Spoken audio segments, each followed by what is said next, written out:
Le livre des Proverbes, chapitre 31. Paroles du roi Lemuel, sentences par lesquelles sa mère l'instruisit. Que te dirai-je, mon fils? Que te dirai-je, fils de mes entrailles? Que te dirai-je, mon fils, objet de mes vœux? Ne livre pas ta vigueur aux femmes, et tes voix à celles qui perdent les rois.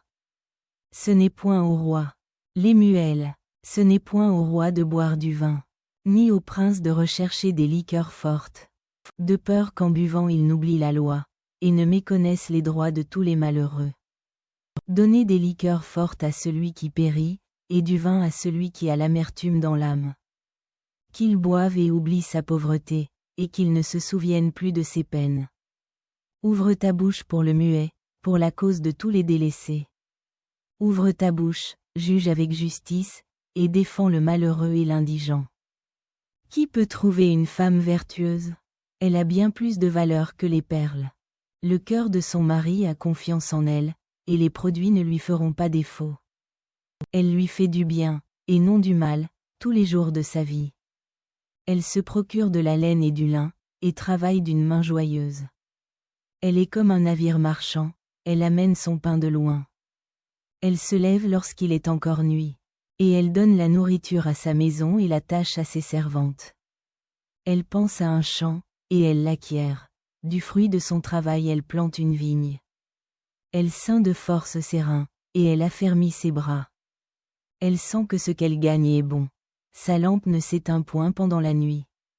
Elle met la main à la quenouille, et ses doigts tiennent le fuseau. Elle tend la main au malheureux, elle tend la main à l'indigent. Elle ne craint pas la neige pour sa maison, car toute sa maison est vêtue de cramoisis. Elle se fait des couvertures, elle a des vêtements de fin lin et de pourpre. Son mari est considéré aux portes, lorsqu'il siège avec les anciens du pays. Elle fait des chemises, et les vend, et elle livre des ceintures aux marchands. Elle est revêtue de force et de gloire, et elle se rit de l'avenir.